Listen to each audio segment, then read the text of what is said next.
Okay, so we just had a killer training here at our listing. It was all about open houses, how to walk buyers through.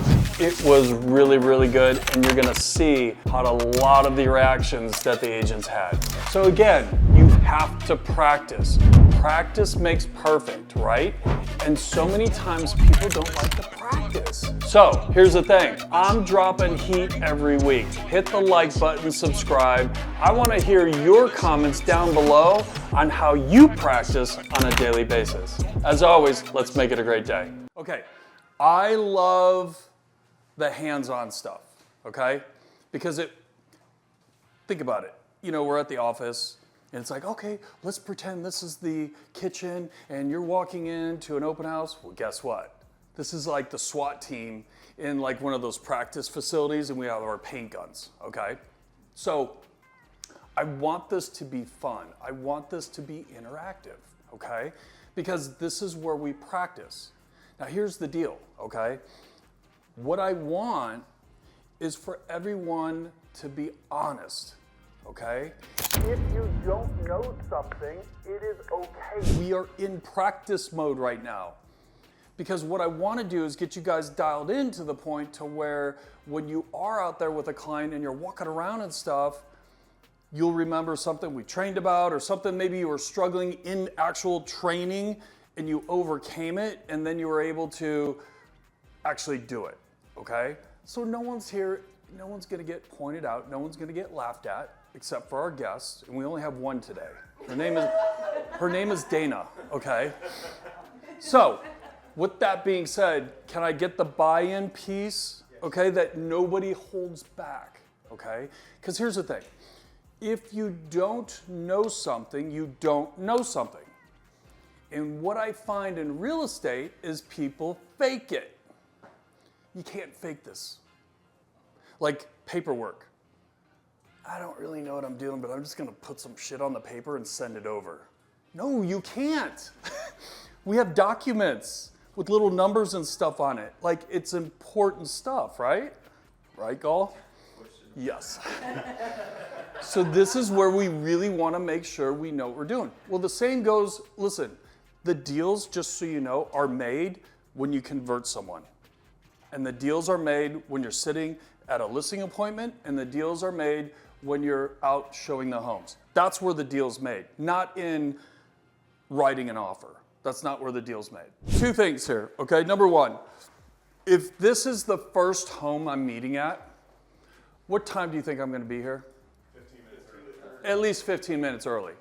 Because what if I'm dealing with a client that's like me that's 15 minutes early? Now I'm on time, okay? So if you even want to be a little more Psycho Sally, you could maybe show up 20 minutes early. I mean, again, if it's vacant, who cares? If it's occupied, you kind of have to fall into the realm. If it's occupied, 9 times out of 10, the lights and stuff are going to be on, okay? If the listing agent instructs their sellers properly, okay? We'll get lucky. But sometimes we're not lucky. So that gives us time to go spinning through, bang, bang, bang, bang, bang, okay, and flip the light switches on. What if the curtains are closed and it's actually really pretty in here, it's light and bright? Like, people want bright. So again, make sure you show up early, flip all the light switches on, okay? Second, what I would do is, I would go ahead and let the door open. I'd be like, hey guys, I'm back here. And I would probably just come out, okay? I would do something like this. I'd be like, holy cow, this one's completely remodeled. Welcome, how are you? So sorry I'm late. Hey, I just turned all the lights on and stuff. Let's walk around and check this house out. What do you think? Oh, it's a beautiful house. See, I know. Remember you told me you wanted the stuff that is HGTV remodeled. It looks beautiful. May I take a look, please? Absolutely, but here's what we're gonna do. This is a big one, right? The kitchen's over that way. The bedrooms are over here. Which way do you want to go first? You want to do the bedrooms first? I would like to see the kitchen, please. Perfect. See, I'm going to give them an option, or you can guide them, okay? Sometimes if it's a bigger home, hey, the bigger homes get a little confusing, right? Here's something that I like to do. If you're not getting the interaction out of your client, point some things out. And again, This isn't like you're a museum director and you're walking around, well, this is Mona Lisa, and this is, like, don't be cheesy, but you can be like, oh, wow, they got a Nest thermostat. Oh, wow, the appliances, wow. They actually stepped it up on that. And everything matches. Like, you want to point some of those things out because sometimes people do weird stuff. They'll have like my OCD, like if there was 3 different appliances, I'd be like, ah, man, I got to replace all that stuff or get a sticker to match, right? So it's one of those things where you want to point that out. So this is crucial, okay? You have to point some negatives out, but in a way that you're not being a negative Nelly, okay? Because then it's gonna freak people out. They're like, you're just gonna crap them out, right? So if you're walking around and they're like, we really, wow, this is an interesting one. I'm glad we were able to see this. Be like, hey, and remember, I know that this is the first time out and we're looking today, but see, these are little things. See the little stain up there in the corner? They probably had a roof leak. And so those are things that the inspector will point out and then give us a little deeper detail of why there was a stain. I don't know what's going on. Maybe it's fixed. But again, these are things that I just want to point out. Or everyone knows what a failed window looks like when the seal breaks. You get a little moisture in between the 2 panes. Yeah, it looks like that's a failed window. What happens is, and then you explain, there's a seal and it breaks. And then what happens is moisture gets in there and that's a defect. And so, those are things that an inspector would point out. Now, this is next level shit that I'm going to share with you. And I love doing it, okay? Here's the thing. I love calling the listing agent with my buyers right there, okay? Now, this is how you do it. Guys, I'm going to call the listing agent. Get all your cell phones out. Make sure they're on vibrate. Are they on vibrate? Okay, hold on. And I'll put it on speakerphone. They feel like they've been invited to the back room where the deals are made. Because now they can hear how the listing agent sounds. Now they can hear the tonality. Or 2 things. Either the listing agent is going to be a really great person to talk to and a wealth of knowledge, or they could be a dud. Guess what? Now your client knows what you're up against.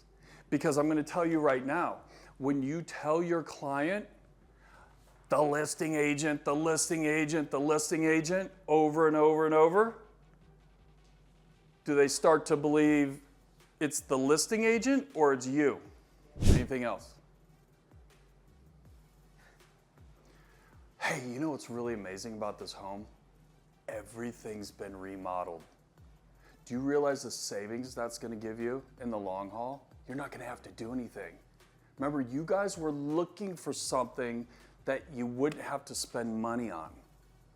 Now I know you're going to have some upkeep. You're going to have some maintenance stuff coming down the road. I mean, heaven forbid, there's always something going on. You guys were telling me that you've owned 3 homes. See where I'm going with this? I want to talk to them about, look, you don't have to do anything.